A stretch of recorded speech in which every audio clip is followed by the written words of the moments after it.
Hello everyone, आदाब, अस्सलाम वालेकुम। Welcome back my YouTube channel Noor classes. Myself Mohammad Rizwan. आप सभी का मेरे यूट्यूब चैनल नूर क्लासेस में स्वागत है। आज मैं एक ऐसे टॉपिक की तरफ चल रहा हूँ जिसमें हम लोगों ने क्लास 12th स्टैंडर्ड के कोऑर्डिनेशन कंपाउंड्स की तरफ चल रहा हूँ। चूँकि इससे पहले जो हम लोगों ने पढ़ा हुआ था वो बायोमॉलिक्यूल्स पढ़ा हुआ था। बायोमॉलिक्यूल्स में चूँकि मेनली जो कार्बोहाइड्रेट था उसी को हमें डिस्कस करना था। और तो बहुत सारी चीज़ें जो आप देखेंगे बायोलॉजी स्टैंडर्ड के हैं, उसमें आरएनए, डीएनए, विटामिन्स, प्रोटीन्स, ये सब सारी चीज़ें हम बचपन से पढ़ते चले आ रहे हैं। बायोलॉजी के स्टेप्स में बहुत अच्छी तरीके से पढ़ाया गया है। और फिर भी हमने बायोमॉलिक्यूल्स में जो कार्बोहाइड्रेट पढ़ना था, हावर्थ स्ट्रक्चर, मोलिस टेस्ट, इन सारी चीज़ों के बारे में हमने सुक्रोज, माल्टोज, लैक्टोज पढ़ लिया था, डिस्कस कर लिया था। अब हम चलते हैं कोऑर्डिनेशन कंपाउंड की तरफ, जिसमें कोऑर्डिनेशन कंपाउंड एक्चुअली होता कि आज मैं इंट्रोडक्टरी ये लेक्चर शूट कर रहा हूँ जिसमें सिर्फ परिचय है, या फिर थोड़ा सा हम प्रीवियस लेक्चर्स या बॉन्ड्स के बारे में, थोड़ा सा केमिकल बॉन्डिंग के बारे में थोड़ा सा जानेंगे। और वो चूँकि हम वहीं से को रिलेट करेंगे इसको। आज की वीडियो जो है वो थोड़ी सी छोटी होगी, बड़ी नहीं होगी। फिर हम अगले स्टेप में क्या करते हैं, कवर करते हैं इस चीज़ को। जो भी लॉन्ग्स वीडियोस होंगी वहाँ पर हम कवर करेंगे। तो क्लास 12 स्टैंडर्ड में सबसे पहले हम पढ़ते हैं कोऑर्डिनेशन कंपाउंड। कोऑर्डिनेशन कंपाउंड, इसको कहते हैं उपसह संयोजन यौगिक। उपसह संयोजन यौगिक। उपसह संयोजन यौगिक से पहले हमें क्या पढ़ना है, हम आयनिक बॉन्ड को भी पढ़ लें, इलेक्ट्रोवैलेंट्स या फिर इलेक्ट्रोस्टैटिक बॉन्ड को पढ़ लें, साथ में फिर कोवैलेंट बॉन्ड को पढ़ लें। फिर उसके बाद हम उपसह संयोजन यौगिक को पढ़ेंगे, उनके बॉन्ड्स को पढ़ेंगे, उनके डेफिनेशंस को भी पढ़ेंगे। तो सबसे पहले क्या करते हैं, हम लोग थोड़ा सा इंट्रोडक्टरी लेक्चर्स की तरफ चलते हैं, जिसमें हम लोग ये जानते हैं, मान लीजिए हमने क्या लिया है, कोई एक साल्ट, सिंपल सा साल्ट लिया है। मान लीजिए हमारे पास NaCl है। NaCl को अगर देखा जाए तो फिर हम यहाँ क्या लिख सकते हैं, वो कुछ इसी तरीके से बना होगा, Na पॉजिटिव और Cl नेगेटिव से बना होगा। इतनी सारी चीज़ें अगर हम जानते हैं तो सबसे पहले हम क्या करते हैं, सोडियम को लेते हैं, सिंबल है इसका एटॉमिक नंबर 11 होता है। अगर इसमें इलेक्ट्रॉनों और प्रोटॉनों की नंबर्स देखी जाए तो इलेक्ट्रॉन और प्रोटॉन्स की नंबर क्या होती है, 11 इसमें इलेक्ट्रॉन होते हैं और 11 ही प्रोटॉन होते हैं। इसमें 11 इलेक्ट्रॉन और 11 प्रोटॉन होते हैं। ये तो हो गया। इसका जो इलेक्ट्रॉनिक विन्यास है 281 है यहाँ पर Cl की बात अगर देखी जाए तो Cl में इसका नॉर्मल वे में देखा जाए तो 17 एटॉमिक नंबर होता है और इसका इलेक्ट्रॉनिक कॉन्फ़िगरेशन होता है 287। इसकी वैलेंसी शेल में 7 इलेक्ट्रॉन होते हैं, इनकी वैलेंसी शेल में 1 इलेक्ट्रॉन होते हैं। वैलेंसी सेल का मतलब होता है संयोजी कोश, और संयोजी कोश में 1 इलेक्ट्रॉन है, यहाँ पर 7 इलेक्ट्रॉन है। या फिर इसको हम कहते हैं इसकी संयोजकता 1 है और इसकी भी संयोजकता 1 होती है। चूँकि किसी भी वैलेंसी शेल में जो इलेक्ट्रॉन प्रेजेंट होते हैं वही उसकी वैलेंसी होती है। पर इनकेस मान लीजिए अगर वैलेंसी शेल में 5 इलेक्ट्रॉन्स हैं, 6 हैं, 7 है, तो हम क्या लगाते हैं, एक फार्मूला लगाते हैं 8 - n। या कहने का सेंस ये है कि इनके अपने ऑक्टेट को फुलफिल करने के लिए जितने इलेक्ट्रॉनों की नीड होती है वही उसकी वैलेंसी होती है। या बंद बनाने के लिए या न्यूट्रलाइज होने के लिए जो इलेक्ट्रॉनों की साझेदारी होती है या इलेक्ट्रॉनों के आदान प्रदान होते हैं उन्हें हम क्या कहते हैं, उनकी संयोजकता कहती है। यानी जितने इलेक्ट्रॉनों के आदान प्रदान होंगे या जितने इलेक्ट्रॉन शेयर करेंगे वो उसकी संयोजकता होगी। तो अब इसमें अगर देखा जाए इलेक्ट्रॉनों प्रोटॉनों की संख्या को देखा जाए तो कितने इलेक्ट्रॉन और प्रोटॉन होते हैं, इसमें 17 इलेक्ट्रॉन होंगे और 17 ही प्रोटॉन होंगे। चूँकि किसी भी परमाणु में क्या होता है, इलेक्ट्रॉनों और प्रोटॉनों की नंबर्स क्या होती है, सेम होते हैं। इसीलिए सारे एलिमेंट्स क्या होते हैं, इलेक्ट्रिकली न्यूट्रल होते हैं, विद्युत उदासीन होते हैं, विद्युत उदासीन होते हैं। अब ये जब हमने इस तरीके से काम किया, फिर 1 इलेक्ट्रॉन हमने क्या किया, डोनेट कर दिया। जब 1 इलेक्ट्रॉन डोनेट करता है तो वो किस कंडीशन में आता है, कुछ ये इस फॉर्म में आ जाता है। इसके ऊपर Na के ऊपर एक चार्ज प्लस चार्ज फ्रेम होता है और यहाँ पर क्या होता है, Cl में 1 इलेक्ट्रॉन गेन करता है और Cl के ऊपर एक नेगेटिव चार्ज फ्रेम होता है। सिंपली अगर कहा जाए तो यहाँ पर ऑक्सीडेशन हो रहा है और यहाँ पर क्या हो रहा है, रिडक्शन हो रहा है। तो Na प्लस और Cl minus, Na plus Cl minus, ये दोनों आपस में यानी पास आने की कोशिश करते हैं। चूँकि प्लस प्लस जो होता है वो रिपल्शन होता है, माइनस माइनस आपस में रिपल्शन करते हैं, पर प्लस और माइनस क्या होता है, इसमें अट्रैक्शन होता है।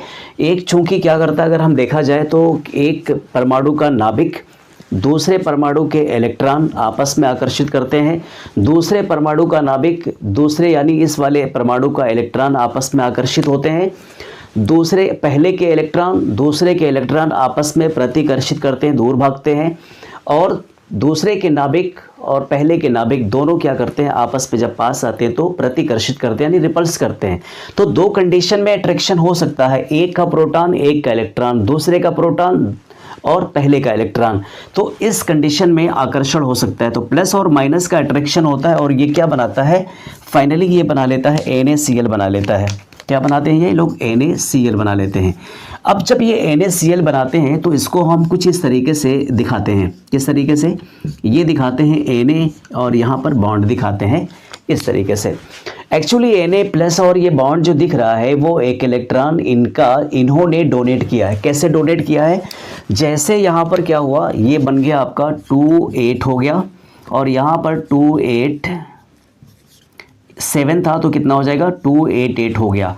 यानी एक से मैं यहाँ पर थोड़ा सा फिर से दिखा दे रहा हूँ आपको, ये यहाँ पर 2,8,1 और ये 2,8,7 था। तो एक इलेक्ट्रॉन क्या हो रहा है, ये डोनेट कर रहा है, ये डोनेट कर रहा है इस साइड में। तो एक जब डोनेट कर रहा है तो फाइनली क्या बन रहा है, 2,8 बन जा रहा है और यहाँ फाइनली क्या बन रहा है, 2,8,8 बन जा रहा है। यानी इलेक्ट्रॉन का एक जो ट्रांसफ़र हो रहा है वो किस तरफ हो रहा है, Cl को ट्रांसफ़र हो रहा है और ट्रांसफ़र होके क्या हो रहा है, आपस में एक दूसरे को न्यूट्रलाइज कर देते हैं। यानी अगर कोई एसिड है कोई बेस है, दोनों न्यूट्रलाइज करके साल्ट बना लेते हैं, नमक बना लेते हैं। अब इस बॉन्ड को हम क्या कहते हैं, इस बॉन्ड को आयनिक बॉन्ड कहते हैं। कौन सा बॉन्ड कहते हैं, आयनिक बॉन्ड कहते हैं, जिसको हम कहते हैं हिंदी में भी आयनिक बॉन्ड कहते हैं या फिर इलेक्ट्रोवैलेंट बॉन्ड भी कहते हैं। इलेक्ट्रोवैलेंट बॉन्ड या फिर इलेक्ट्रोस्टैटिक बॉन्ड भी कहते हैं, इलेक्ट्रोस्टैटिक बॉन्ड भी कहते हैं। एक्चुअली ये बॉन्ड जो हम लोगों ने सीन किया है, ये लिखा हुआ है, वो कुछ इस तरीके से होता है। अगर देखा जाए तो कुछ इस तरीके से होता है, Na और यहाँ पर Cl। चूँकि इलेक्ट्रॉन इसका सोडियम का और क्लोरीन के इलेक्ट्रॉन वो प्लस माइनस एक दूसरे के पीछे भागते रहते हैं, ये लो इस तरीके से भागते रहते हैं। यानी ये एक दूसरे के पीछे चक्कर लगा रहे हैं।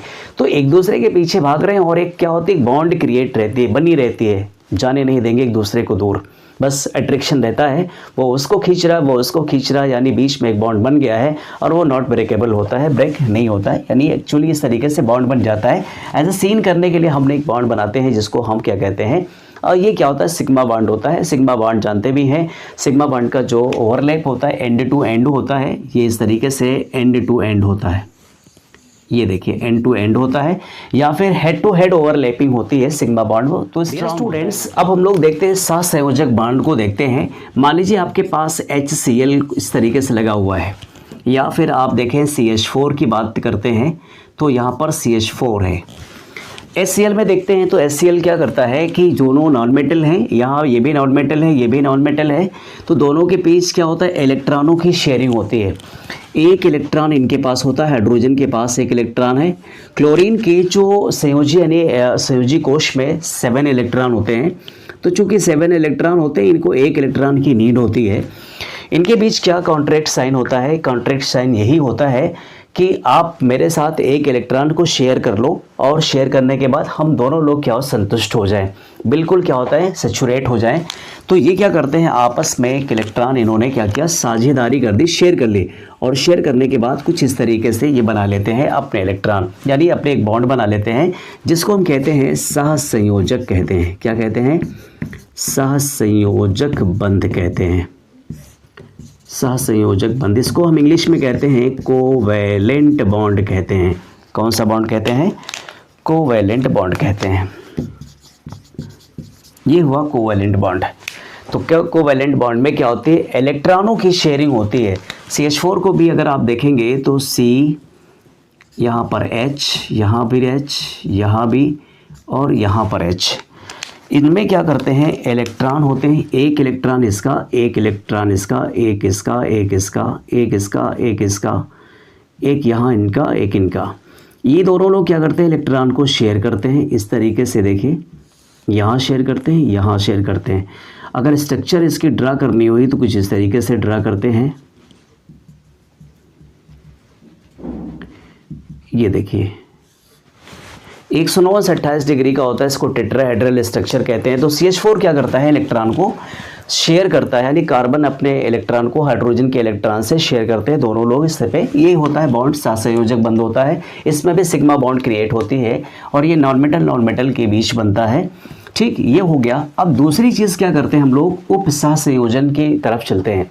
मान लीजिए आपके पास NH3 है, ये आपके पास NH3 है, अमोनिया है, इसको हम थोड़ा सा ऊपर कर लेते हैं, यहाँ पर लिखते हैं NH3। तो NH3 को अगर देखा जाए तो फिर ये स्ट्रक्चर, इनकी अगर ज्यामिति देखी जाए तो ये पिरामिडल होती है। इनकी स्ट्रक्चर क्या होती, पिरामिडल होती है। यहाँ पर H है, यहाँ पर H है, यहाँ पर H है। इनके पास इलेक्ट्रॉन, चूँकि नाइट्रोजन के जो नाइट्रोजन के जो वैलेंसी शेल में इलेक्ट्रॉन होते हैं वो 5 इलेक्ट्रॉन होते हैं। 3 को इन्होंने शेयर किया हाइड्रोजन के साथ और एक लोन पेयर बच गया, यानी एक एकाकी युग्म बच गया है। इनकेस मान लीजिए अगर इनको ऐसे ही दिखाना है तो फिर आप ऐसे भी दिखा सकते थे, ये हो गया NH3। लेकिन क्या होता है कि मान लीजिए आपके पास H क्या है, यहाँ पर एक H ऐसा भूखा नंगा है जिसके पास कोई इलेक्ट्रॉन नहीं है। अगर जनरली देखा जाए तो यहाँ पर H क्या, मान लीजिए H का एटॉमिक नंबर 1 है, इसका इलेक्ट्रॉनिक कन्फिग्रेशन 1s1 होगा। तो फिर अगर यहाँ से एक इलेक्ट्रॉन ये डोनेट कर दे रहा है तो H पॉजिटिव, और ये इस कंडीशन में आ जाता है, यानी अगर इसका इलेक्ट्रॉनिक कॉन्फ़िगरेशन करा जाए तो 1s0 हो जाएगा, यानी H में जो एक इलेक्ट्रॉन था वो भी ख़त्म हो गया, सिर्फ प्रोटॉन बचा। तो हम अक्सर ये भी कहते हैं कि इसको हम प्रोटॉन भी कहते हैं, हाइड्रोजन को, H+ को प्रोटॉन भी कहते हैं, प्रोटोनेशन भी कहते हैं। जब हम मैकेनिज़्म देखते हैं ऑर्गेनिक केमिस्ट्री में, जब रिएक्शंस होती हैं उसमें मैकेनिज़्म करते हैं तो अक्सर क्या कहते हैं, H पॉजिटिव को प्रोटोनेशन कहते हैं। पहले हम प्रोटोनेशन ही कराते हैं। फिर क्या होता है, अब ये देखिए हम यहाँ पर क्या करते हैं, यहाँ से हमने नाइट्रोजन ने देखा कि इनके पास इलेक्ट्रॉन है नहीं, ये बेचारे क्या है, भूखे हैं और परेशान हाल हैं। तो नाइट्रोजन ने कहा ऐसा करते हैं हाइड्रोजन भाई, आपको मेरे पास इलेक्ट्रॉन है, अगर आप कहें तो आप इलेक्ट्रॉन मैं आपको दे दूं। तो हाइड्रोजन ने सोचा और समझा, कहा कि क्यों नहीं, जब फ्री में मिल रहा है तो ले भी सकते हैं। तो जो फ्री में मिल रहा है तो लेकिन नाइट्रोजन ने एक कॉन्ट्रैक्ट बॉन्ड साइन कराया। उसने कहा कि ऐसा है, जब भी मैं आपको इलेक्ट्रॉन दूंगा तो आपको दे तो दूंगा पर आपको जाने नहीं दूंगा अपने पास से, मेरे पास ही आपको रहना है, आपको छोड़ेंगे नहीं हम, जब तक हम चाहेंगे नहीं तब तक आप जा नहीं सकते हैं। तो वो उसने कहा ठीक है, ना से भला कुछ ही भला। तो वो क्या करता है, हाइड्रोजन अपने इस बॉन्ड को कॉन्ट्रैक्ट यानी साइन जो कराना था, उसको बॉन्ड इशू था वो उसने करा लिया। और नाइट्रोजन ने कहा कि आप मेरे साथ, आपको रहना है। इसने कहा कि हम दोनों इलेक्ट्रॉन दे देगा, आप चिंतित मत रहिए। हाइड्रोजन से कहा आप चिंतित ना होइए, मैं दोनों इलेक्ट्रॉन आपको दे दूंगा। तो ये दोनों इलेक्ट्रॉन दे देते हैं और ये इस तरीके से एरो के फॉर्म में आते हैं। दोनों इलेक्ट्रॉन देने वाला डोनर होता है और एक्सेप्ट करने वाला, चूँकि यहाँ पर 0 इलेक्ट्रॉन है इसके उसमें H में, चूँकि एक ही इलेक्ट्रॉन था, एक पहले से नहीं था, एक निकल गया, बचा 0। अब ये क्या हो गया, ये भी फुलफ़िल हो गया और ये भी फुलफ़िल हो गया। इसे हम कहते हैं देने वाला हमेशा पॉजिटिव होता है और ये आ गया आपके पास पॉजिटिव चार्ज। तो ऑल ओवर क्या देखा हमने, ये जो बॉन्ड बनती है ये होती है आपकी कोऑर्डिनेट बॉन्ड होती है, कोऑर्डिनेट बॉन्ड, जिसको हम क्या कहते हैं, उप सहसंयोजक बंध कहते हैं, उप सहसंयोजक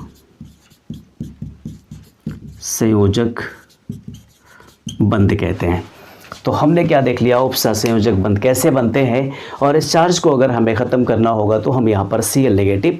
जो स्टूडेंट्स, हम लोग क्या करते हैं, अब ये डबल साल्ट की डेफिनेशन लिखते हैं। डबल साल्ट क्या होता है, तो डबल साल्ट वह लवण जो 2 सरल लवणों से मिलकर बना होता है, यानी जो 2 ऐसे बिसाल्ट से मिलकर बना होता है जो जल में यानी वाटर में डिज़ाल्व होकर सिंपल आयंस में टूट जाते हैं। जैसे जो अपनी आइडेंटिटी खो देते हैं, यानी जो अपनी पहचान को भी खो देते हैं, डबल साल्ट कहलाते हैं। जैसे आपको कहते हैं ये हम K2SO4 Al2SO4 thrice into 24H2O, जिसको हम कहते हैं एलम, पोटाश एलम भी कहते हैं, इसका नाम है पोटाश एलम, पोटाश एलम। इसको हम फिटकरी भी कहते हैं, अपनी भाषा में इसको फिटकरी भी बोलते हैं। इसको हम मोहर साल्ट भी कहते हैं। नीचे वाले को FeSO4 NH4 twice SO4 into 6H2O, इसको हम मोहर साल्ट भी कहते हैं, मोहर लवण भी कहते हैं इसको। तो चलते हैं इसको ब्रेक करके देखते हैं कैसे ये ब्रेक होता है। कितने K2 है, इसको हम क्या लिख सकते हैं, अपने आयनों में टूट जाता है, तो आयनों में टूट गया, 2K प्लस हो सकता है ये। SO4, तो SO4 क्या हो सकता है, SO4 को हम लिख सकते हैं SO4 2 नेगेटिव, जाहिर है 2 पॉजिटिव इधर हो गया और 2 नेगेटिव इधर, बैलेंस तो ये हो गया। Al2SO4 थ्राइस, तो इसको हम क्या लिख सकते हैं 2Al, ये 3 ऑक्सीडेशन नंबर इसकी होती है, यानी 3 इसकी वैलेंसी भी 3 होती है, तो ये इसकी वैलेंसी इस पे, इसकी वैलेंसी इस पे, क्रॉस मल्टीप्लिकेशन होती है, SO4 थ्राइस है, तो क्या होते हैं 3 SO4 होते हैं, तो 3 SO4 2 नेगेटिव, 2 3 6 आयन, 3 2 6 आयन इसमें भी हो गया। उसके बाद 24 प्लस 24H2O प्लस 24H2O, ये तो हो गया आपका, ब्रेक हो गया। इस तरीके से आपने आयनों में वो ब्रेक हो गया। यहाँ पर FeSO4 की बात करते हैं, तो FeSO4 में क्या देखते हैं, यहाँ पर क्या हो जाएगा Fe2 पॉजिटिव, क्या हो जाएगा 2 पॉजिटिव, क्यों, क्योंकि SO4 2 नेगेटिव होता है, तो हम इसको लिख सकते हैं SO4 2 नेगेटिव प्लस NH4, देखिएगा तो कितने NH4 हैं, 2 हैं, तो लिख सकते हैं 2 NH4, और पॉजिटिव चार्ज कितना होता है NH4 पर, 1 पॉजिटिव चार्ज होता है, प्लस SO4 2 नेगेटिव, 2 से गुणा करेंगे तो 2 पॉजिटिव चार्ज हो गया, ये 2 नेगेटिव चार्ज है, प्लस 6H2O। तो इस तरीके से हमने क्या देखा कि अपने आयनों में ये ब्रेक भी हो जाते हैं, और ब्रेक होने के बाद फिर क्या होते हैं, अपनी आइडेंटिटी खो देते हैं, जिसको हम कहते हैं, इसको मोहर साल्ट कहते हैं, इसको पोटाशियम कहते हैं, फिटकरी कहते हैं। तो ये हो गया आपकी डिफिनीशन हो गई, और डिफिनीशन के साथ फिर अगले लेक्चर्स में हम इसको अच्छी तरीके से डिस्कस करेंगे।